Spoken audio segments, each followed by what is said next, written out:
कोई दिल दुखाए तो ये मेरी बातें हमेशा याद रखना, फिर नहीं होगी चिंता। आज ये सच जान लो कि जब कोई तुम्हारा दिल दुखाता है तो वह अनजाने में तुम्हें उस परमात्मा की ओर करीब धकेल देता है, जहां दुनिया का कोई भी शोर तुम्हें विचलित नहीं कर पाएगा।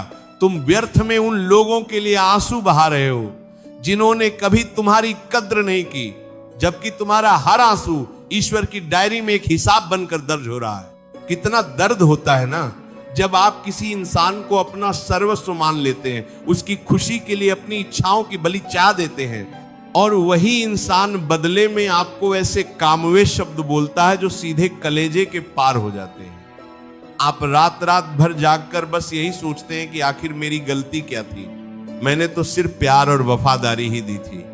वो सीने में उठने वाला भारीपन, वो सन्नाटा जो आपको अंदर ही अंदर खाने लगता है, और वो अकेलापन जिसमें आपको लगता है कि पूरी दुनिया आपके खिलाफ है, इंसान को मानसिक रूप से छलनी कर देता है।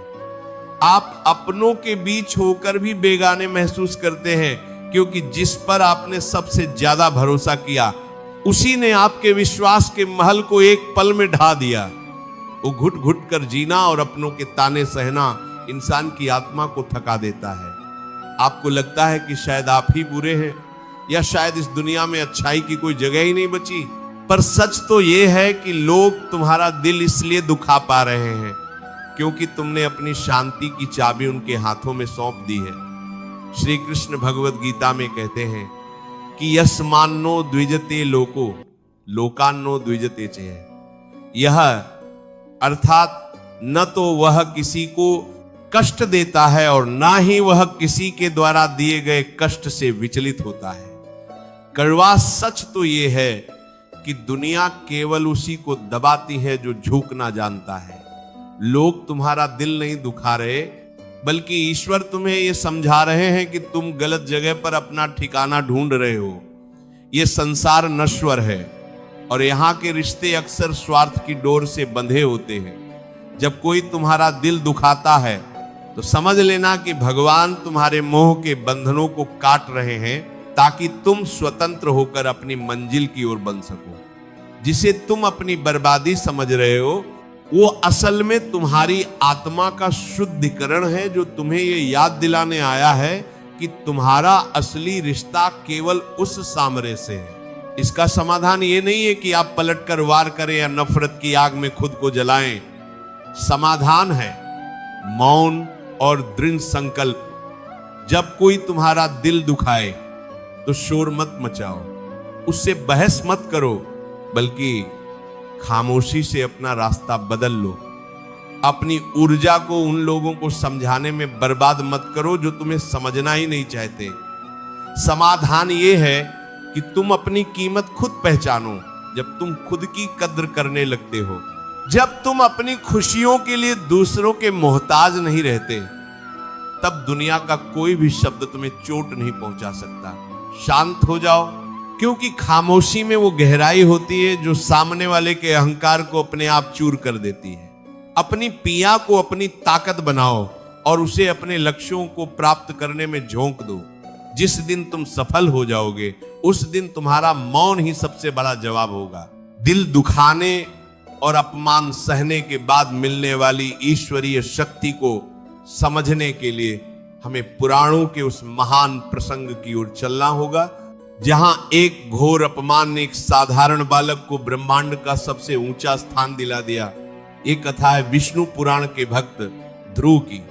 ध्रुव एक नन्हा बालक था जो अपने पिता महाराज उत्तानपाद की गोद में बैठना चाहता था, लेकिन उसकी सौतेली मां सुरुचि ने उसे बड़े ही कावे शब्दों में धक्का देकर नीचे उतार दिया और कहा कि अगर तुझे इस गोद में बैठना है तो पहले वन में जाकर भगवान की तपस्या कर और मेरे गर्भ से जन्म ले।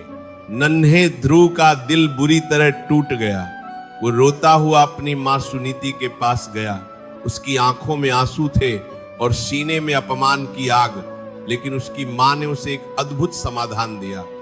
मां ने कहा, बेटा रो मत, सुरुचि ने जो कहा है उसे ईश्वर का आदेश मान। उसने तुझे उस पिता की गोद से उतारा है जो अस्थाई है।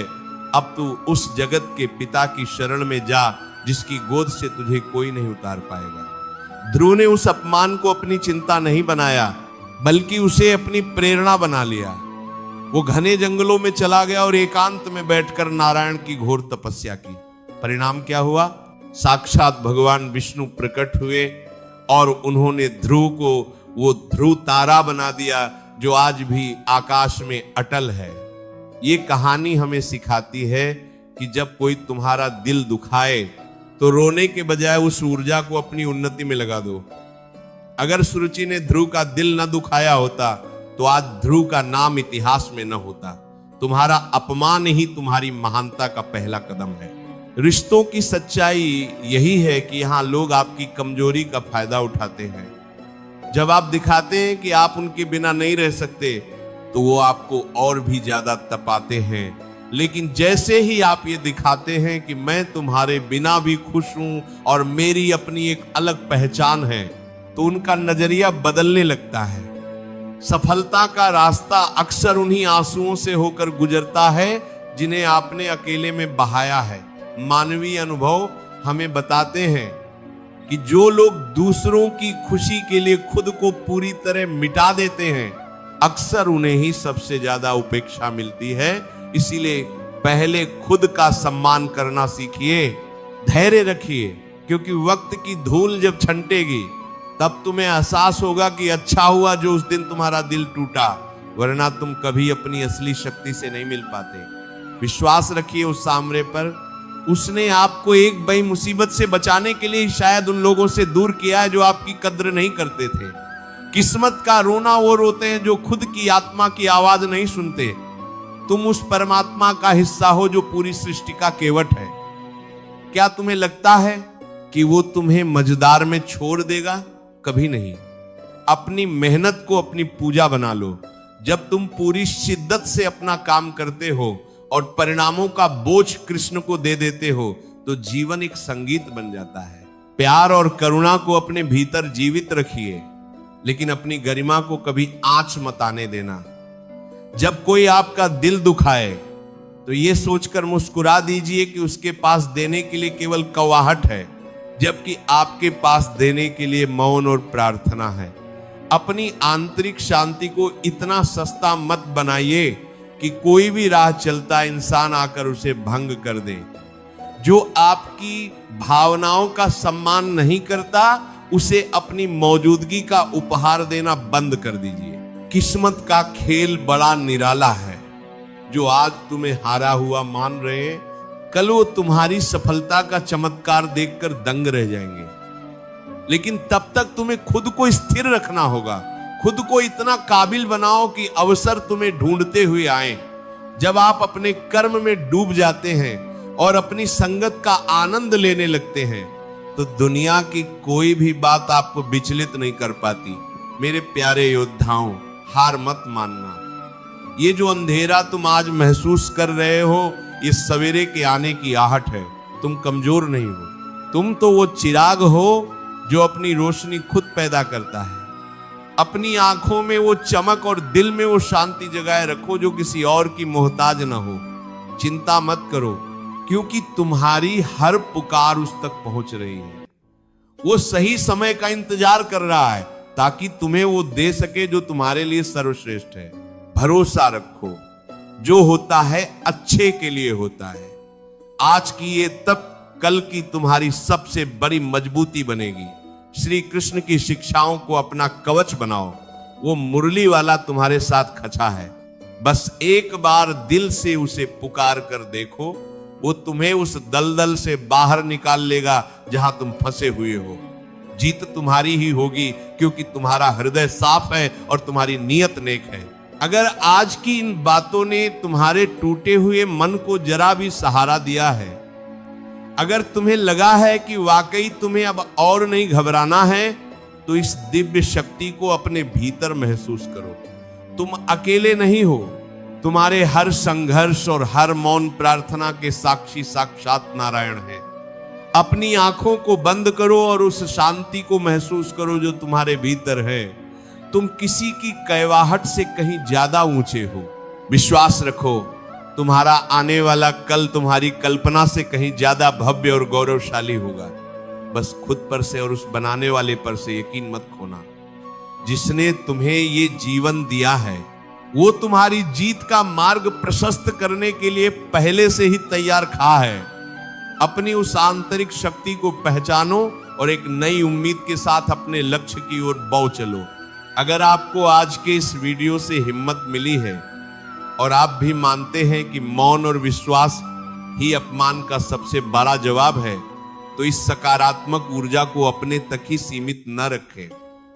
न जाने कितने लोग आज अपनों के दिए जख्मों से जूझ रहे होंगे, जिन्हें शायद आपके एक छोटे से प्रयास की, एक साझा किए गए संदेश की सख्त जरूरत हो। अपनी भावनाओं को साझा करने के लिए और खुद से ये वादा करने के लिए कि अब मैं कभी दुखी नहीं हूंगा। कमेंट में राधे राधे जरूर लिखें। आपके एक एक कमेंट से